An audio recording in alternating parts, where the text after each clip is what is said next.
A minha intenção era falar hoje, o tema é no limiar de um milagre. No limiar de um milagre.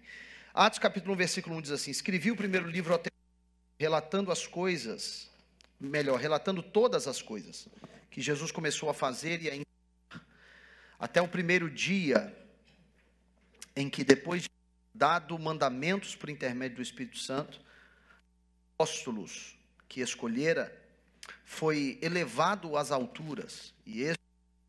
Pode me dar um outro microfone aí? Esse microfone tá dando problema.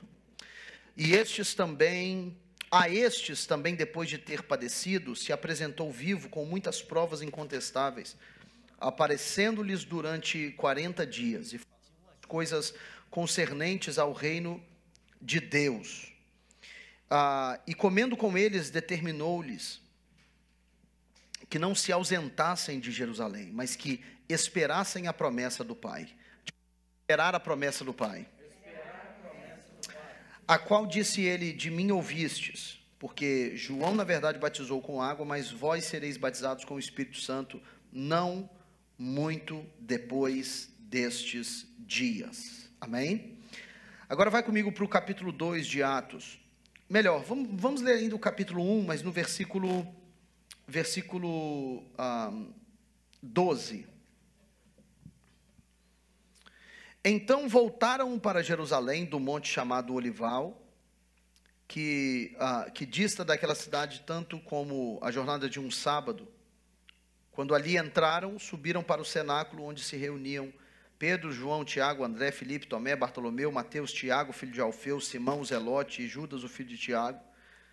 Todos estes perseveravam o quê? Unânimes em oração, com as mulheres, com Maria, mãe de Jesus, e com os irmãos dele. Agora versículo 1 do capítulo 2. Ao cumprir-se o dia de Pentecostes, estavam todos reunidos no mesmo lugar, e de repente veio do céu um som, como um vento impetuoso, e encheu toda a casa onde estavam assentados, e apareceram distribuídas entre eles línguas como de fogo, e pousou uma sobre cada um deles. Todos ficaram cheios do Espírito Santo e passaram a falar outras línguas, segundo o Espírito lhes concedia que falassem. Graças a Deus. Pai Celestial, nós louvamos a Ti, te agradecemos, pedimos que o Senhor fale conosco, que a Tua presença se manifeste no nosso meio, que os nossos corações estejam abertos para receber de Ti, ó Pai, uma porção nova e fresca da Tua palavra, da Tua presença, e que possamos ser edificados por ela, em nome de Jesus. Amém. Graças a Deus. Bom, nós estamos, na semana passada falamos um pouquinho sobre uma espera, uma paciência frutífera, né? E abordamos esse texto ainda ao falar sobre esse tempo entre quando Jesus foi assunto aos céus e o cumprimento do dia de Pentecostes, quando os discípulos esperaram no Senhor. A gente falou um pouquinho a respeito disso. E o que eu quero abordar contigo brevemente hoje é o quão significativo foi justamente esse momento de espera. O fato dos discípulos de Jesus estarem na beira de um milagre, no limiar de um milagre glorioso. E isso é importante porque Jesus já tinha vivido coisas extraordinárias, os discípulos já tinham visto coisas extraordinárias a partir de Jesus. Ele já tinha nascido de uma virgem, o Deus encarnado, rompeu todas as barreiras do tempo e do espaço para se manifestar em corpo físico, viveu por 33 anos e meio, fazendo milagres, curando pessoas, fazendo coisas extraordinárias, manifestando a glória de Deus, pregando a mensagem do reino e a mensagem da graça, e trazendo a manifestação da vontade de Deus e o cumprimento das promessas milenares do Senhor para não só os filhos de Israel, mas para toda a humanidade. Jesus, depois de tudo isso, ele sofre uma grande traição por um dos seus discípulos mais próximos, e ele então é colocado diante de uma vergonha pública, ele é torturado, executado e morre pendurado numa cruz. Aí depois de tudo, todas essas coisas aconteceram, no terceiro dia Jesus ressuscita de forma milagrosa, aparece aos seus discípulos, e os discípulos que antes conviviam com a esperança de que Jesus fosse livrá-los da opressão romana, aí eles caem até o luto e o desespero de verem o seu Salvador ser torturado e morto, e passam novamente ao êxtase de ver que, na verdade, aonde parecia que tudo estava acabado, na verdade não estava acabado coisa nenhuma, porque Deus tem sempre uma saída, amém? Enquanto eu estou passando para você esse panorama geral dos acontecimentos prévios a esse texto, eu quero dizer para você, meu irmão, que Deus sempre tem uma saída. Deus sempre tem uma carta na manga, não importa o quão complicada é a situação, o quão difícil você imagina que seja a solução, e o quão intenso seja a batalha que você está enfrentando, talvez o tamanho da decepção que você enfrentou, não importa o quanto você está sendo comprimido por um aparente beco sem saída na sua existência. Eu quero dizer para você, Deus sempre tem uma saída. Deus sempre tem uma saída, porque nós estamos falando de um Deus que não está limitado pelo tempo, espaço e pelas possibilidades humanas. Nós estamos falando de um Deus que pode abrir porta em qualquer lugar, a um Deus que pode abrir uma janela em qualquer lugar, um Deus que pode fazer com que os céus se abram e de forma milagrosa o seu poder se manifeste na terra para trazer à tona uma saída que você não enxergava, uma solução que você não previa, uma resposta que você não estava na expectativa de receber, porque Ele é um Deus de coisas extraordinárias. Levante a sua mão para o alto e diga: o meu Deus pode. Vira para quem está do seu lado e me ajuda a pregar e diga: o meu Deus pode. Diga para quem está do outro lado, diga: Ele não se esqueceu de você, Ele pode. Aleluia, querido, essa mensagem apenas já é uma mensagem que deve renovar o seu vigor e a sua esperança no Senhor, para que você saiba que não importa o tamanho da montanha, Ele pode, não importa o tamanho do gigante, Ele pode, não importa o tamanho do exército oposto, Ele pode, não importa o tamanho das muralhas, Ele pode, não importa o tamanho do mar, Ele pode, não importa a intensidade da fome, Ele pode, não importa se o recurso é pouco, Ele pode, não importa se é 5 pães e 2 peixes, Ele pode, não importa se é apenas uma rocha, de lá Ele tira água, não importa se é só um pouquinho de óleo, de lá Ele sustenta uma viúva, não importa, meu irmão, não importa se os exércitos do inimigo estão rodeando você, os exércitos do Deus Altíssimo rodeiam o teu inimigo, Ele pode. Levanta a tua mão para o alto e diga: Ele pode. Diga mais forte, diga: Ele pode. Ele pode, aleluia, aleluia, Ele pode, Ele pode, Ele pode e Ele fez. Os discípulos agora então estão diante dessa euforia extrema de a esperança que havia ruído estava agora no seu ápice, no seu clímax, no máximo possível, porque eles estavam vendo um Jesus glorificado diante deles. Aí imagina isso, Jesus fica com eles então mais 40 dias. Nós sabemos pela leitura do texto que, quando ele é assunto aos céus, 10 dias se passam até que os discípulos experimentassem a descida do Espírito Santo. Porque o texto diz que ao cumprir-se o dia de Pentecostes, o dia de Pentecostes contava-se 49 dias a partir da celebração da Páscoa, e no 50º dia cumpria-se o dia de Pentecostes. Jesus morreu no dia da Páscoa, Ele ressuscitou no dia da celebração da festa de primícias, porque eram três festas que aconteciam em sequência, na verdade 4 se contar o Pentecostes, que eram celebradas pelo povo judeu. A Páscoa, que era a primeira festa do ano religioso judaico, no dia 14 do mês chamado Nissan. Dia 14 de Nissan era a Páscoa, e no dia seguinte à Páscoa era a festa de pães asmos.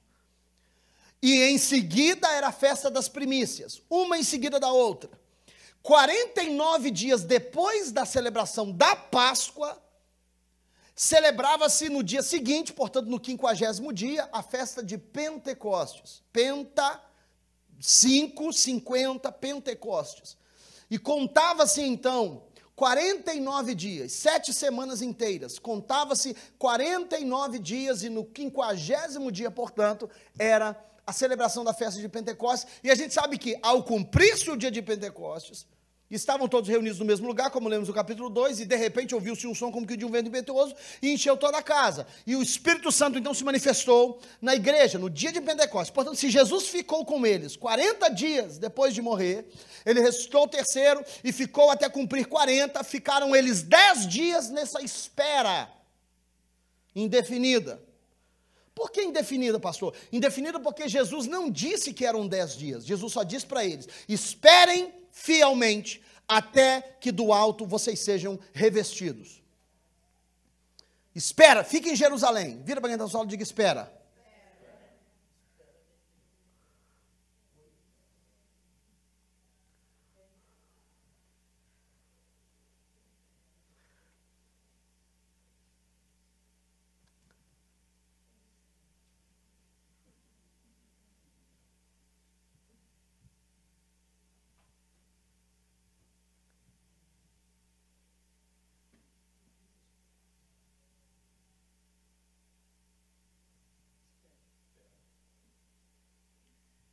Vira para quem está na sala e diga: espera.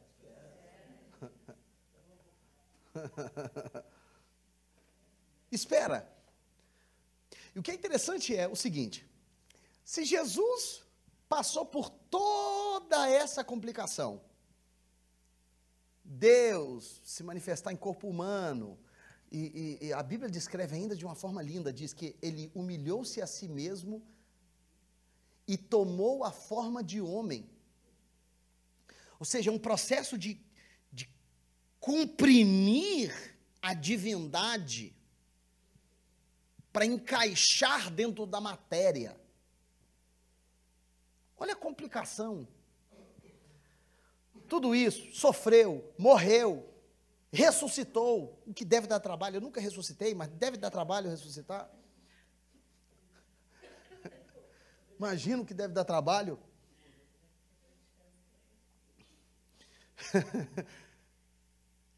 Deve dar trabalho também ressuscitar. Ressuscitou e tudo e tal. Todo esse trabalho para quê? Para ele ir embora, faltando só 10 dias. Por que ele não ficou mais 9, Nathalie? Por que ele foi embora, faltando 10 dias? Ele podia ter ficado mais 9 e dizer para os discípulos: ó, vocês ficam tranquilos aqui, porque amanhã não seria muito melhor? Hã? Não seria muito menos? Porque eu fico pensando no aspecto ansiedade. Eu não sou uma pessoa naturalmente muito ansiosa, mas se você falar para a Jane assim, daqui a 3 meses nós vamos sair de férias, vamos viajar para algum lugar, essa mulher perde a paz, ela para de dormir ontem. Não é? Não, porque as malas a gente só faz na hora de ir para o aeroporto. A gente gosta de viagem emocionante. A gente não gosta desse negócio de preparar antes. Não. A gente gosta de viagem emocionante. Viagem tem que ter emoção.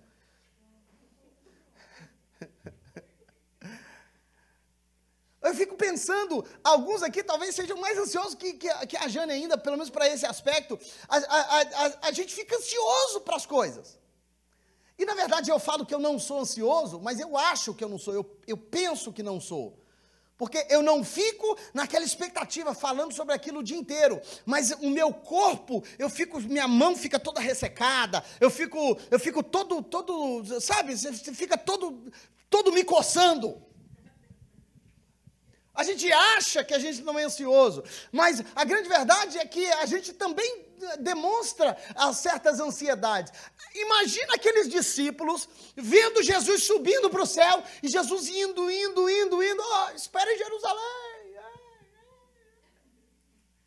Fecha as nuvens. Espera quanto tempo? Jesus, volta! Quanto tempo? É 1 hora? É o que? 1 dia? É o quê? Quanto tempo, Jesus? Não, só espera.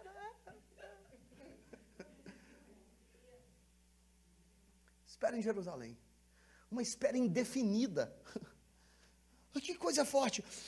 E por que eu falo no limiar de um milagre? Porque esse é um milagre de fato que eles experimentaram. Que é o quê? O revestimento do Espírito Santo, a transformação da personalidade daquelas pessoas, ou a pessoa em si, que ela consegue, os discípulos, pensa nas limitações daqueles homens. Alguns deles eram pescadores, por exemplo, sem treinamento prévio, sem oratória, sem habilidade. A gente vê Paulo era um cara preparado, estudado, poliglota. Paulo era um cara viajado, a Bíblia diz que ele estudou aos pés de Gamaliel, um dos maiores filósofos e mestres da época. Paulo era um camarada equilibrado, que tinha calibre grosso, calibre grande. Paulo foi selecionado por Deus com um propósito específico, por isso que ele teve o impacto que teve. Agora, Pedro era acostumado a consertar a rede, Jerusalém. Pedro não tinha a aula de oratória, Pedro não sabia dissertar um texto, Pedro não sabia fazer exegese dos textos do Antigo Testamento, não, Pedro era um cara simples, inclusive a sua personalidade mostra para nós que ele era um cara bruto. Pedro não era uma pessoa refinada, Pedro não era acostumado com a alta elite da sociedade, Pedro era um camarada bruto. Aí você vê esse camarada bruto pregando da forma que pregou em Atos 2, na primeira mensagem de Pedro, 3.000 pessoas se converteram, Débora. 3.000, na primeira mensagem. Aí você vê se isso não é um milagre, se isso não é uma transformação de personalidade, uma transformação completa, onde a pessoa passa a pensar e agir além das limitações das suas capacidades. Isso é um poder mais excelente, que está exercendo uma lei maior, uma lei espiritual, que multiplicou o potencial humano daquelas pessoas. E a palavra impossível aqui, na minha opinião, ela se aplica muito bem. Porque eu vejo aqueles homens que eles não estão mais confinados nas restrições das limitações das suas respectivas personalidades. É aí que a gente vê o impossível acontecer no nascimento da igreja, um milagre da mudança de personalidade que resulta numa ação sobrenatural e a liberação de dons espirituais que operam até mesmo no intelecto daqueles homens. Milagre do Pentecoste. 120 pessoas escondidas num cenáculo. O cenáculo era como um Eric. Era um espaço na parte alta de uma casa. Eles estavam 120 pessoas num espaço provavelmente apertado, sem ar-condicionado, porque era o primeiro século. Sem ar-condicionado, sem geladeira. Não tinha como pegar uma aguinha gelada. E você não está falando no lugarzinho tranquilo, fresquinho, abrir a janela e entrar naquela brisa. Eu estou falando no meio do deserto, em Jerusalém.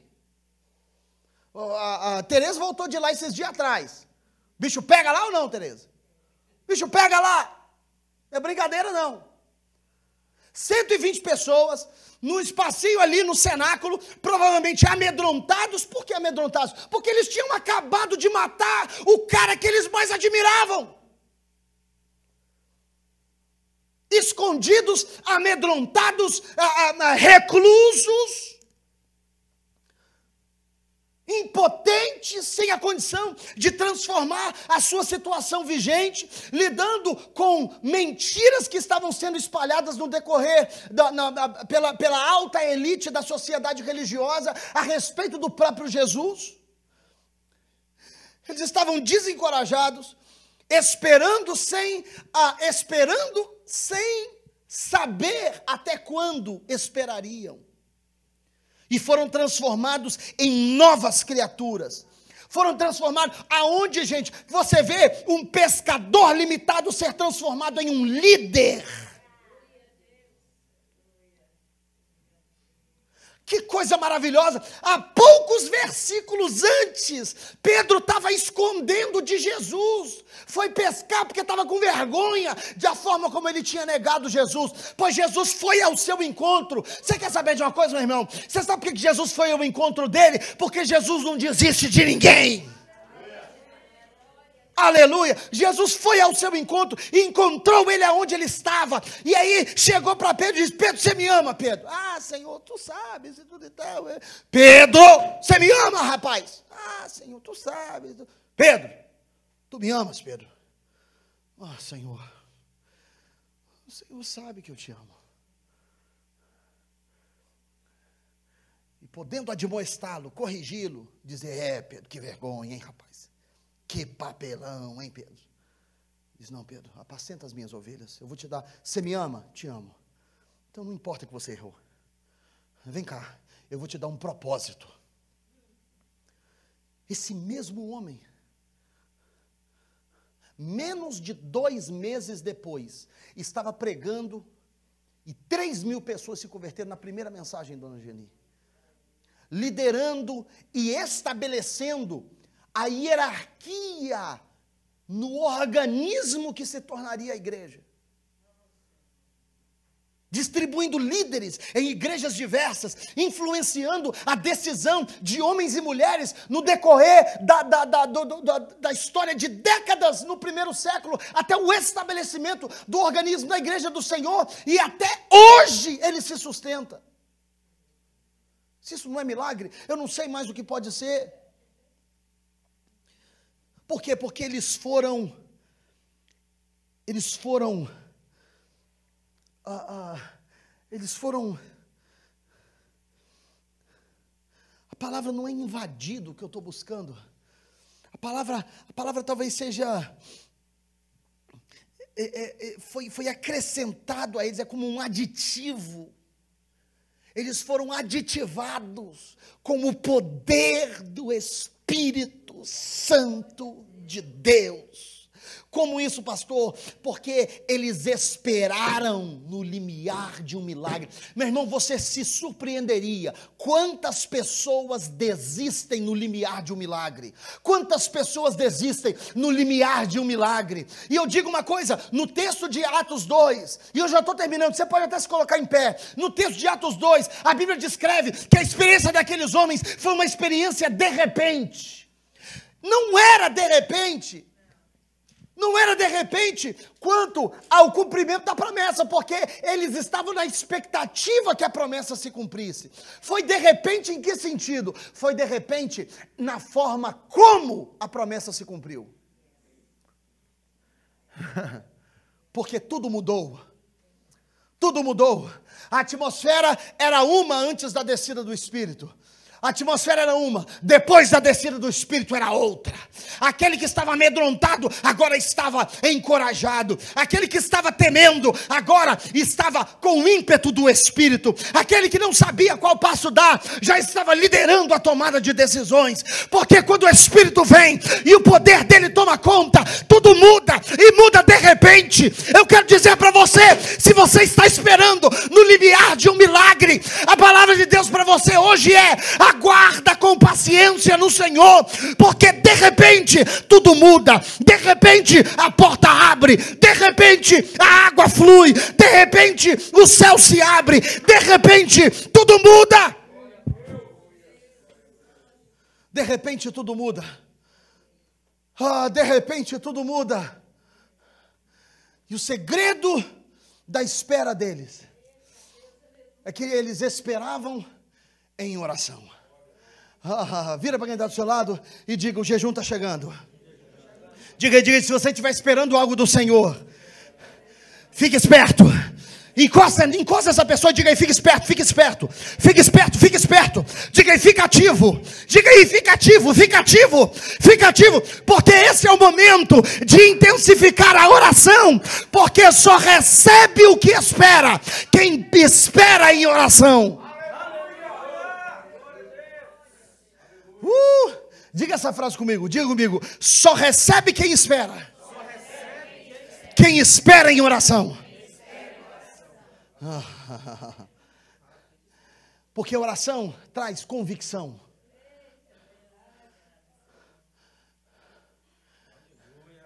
Eu fico pensando o seguinte, esses dias atrás a minha cunhada levou o Noah no zoológico, e aí nos mandou uma foto do Noah na frente da jaula de um mountain lion, que é um felino grande. Não chega a ser uma onça, é um pouco menor que uma onça. E aí aquele mountain lion, aquele felino enorme, grande, do tamanho de uns 3 cachorros, assim, grande. Dá 3 cachorros, né? Pode ser um pinche, pode ser 2 malteses. Tem misericórdia. Do tamanho de uma moto, assim, mais ou menos. Aquele bicho grande, enorme. A jaula, não era bem uma jaula, mas era um vidro que tinha. Um vidro. E teve uma outra foto também de um lobo. Mas lobo é da família dos cães, né? E eu quero falar do gato, porque tem algo na Bíblia que se encaixa com isso. E o Noah estava em pé, na frente do vidro que separava ele daquela, vou chamar de onça, porque eu não sei como é que é o nome em português, na frente daquela onça. E aquela onça atrás do Noah, assim, com aquele olho assim, tipo assim. Só de ver me dava um frio da barriga. Pensando comigo, tomara que aquele vidro seja reforçado. Tomara que esse vidro seja um vidro à prova de onça. E aquela onça olhando para o Noah de costa para a onça olhando para o Noah, e aquilo era só uma foto, não era vídeo, mas eu fiquei imaginando assim, daquela onça aproximando devagarinho, e o Noah ali, confiante nem noção do perigo, ele estava só de boa, batendo a foto, sorrindo, aquele menino lindo, aquele menino abençoado, fantástico, aquele menino, o menino mais bonito da face da terra, aquele menino abençoado, estava ele sorrindo na foto, aquela coisa, aquele sorrisinho, sorrisinho maroto, bonito, e a onça atrás, se você soubesse o que eu vou fazer com você, menino, aquela onça ali atrás, e ele confiante. Por que confiante? Porque ele sabia que ele não estava correndo perigo. Agora eu fico pensando, Jerusa, a confiança com que Daniel entra na cova dos leões. Porque na cova dos leões não tinha jaula, não. Na cova dos leões só tinha leão faminto. Era o que tinha lá. Pois Daniel, na hora de ser jogado, Daniel ainda falou, rei, não preocupa não, rapaz. Fica de boa, take it easy. Como é que você está aí, rei? Firmeza? Daniel, me desculpa, Daniel. Ô, rei, não chora não. Quédate tranquilo.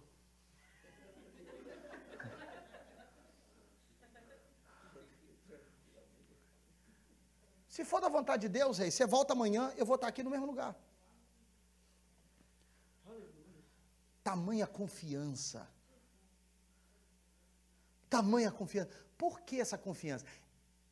Sabe qual é o problema? O problema é que a gente só passa a buscar confiança quando estamos na cova. Sabe aonde Daniel conseguiu a sua confiança? Não foi na cova. Ele conseguiu a sua confiança no quarto de oração. Porque a Bíblia diz que ele orava todos os dias, 2 vezes por dia. Todos os dias. Diga comigo, consistência na oração. Na hora que a cova te chamar, a cova dos leões te chamar, esse não é o momento para começar a orar. Esse é o momento para você escorar na vida de oração prévia que você tem. Se você está na porta da cova dos leões e você está começando a orar ali, meu irmão, você vai virar palito de dente de leão. Eu não vou entrar com você na cova. Mas não entro mesmo, você pode me ligar o tanto que você quiser. Você vai entrar na cova sozinho. Essa cova está com o seu nome nela. O que te dá confiança não é a sua experiência da cova dos leões. O que te dá confiança é o que acontece na sua vida antes disso. Diga comigo, oração é a resposta. Diga mais só, diga oração É um segredo.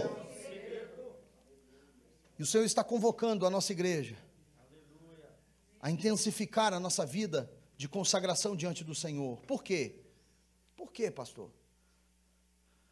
Porque quem sabe não tem cova dos leões vindo por aí. Ah, pastor, misericórdia, que não sei o quê. Não, meu irmão. Presta atenção. A cova dos leões, para quem está distraído, é uma tragédia. Mas para quem ora, é um milagre.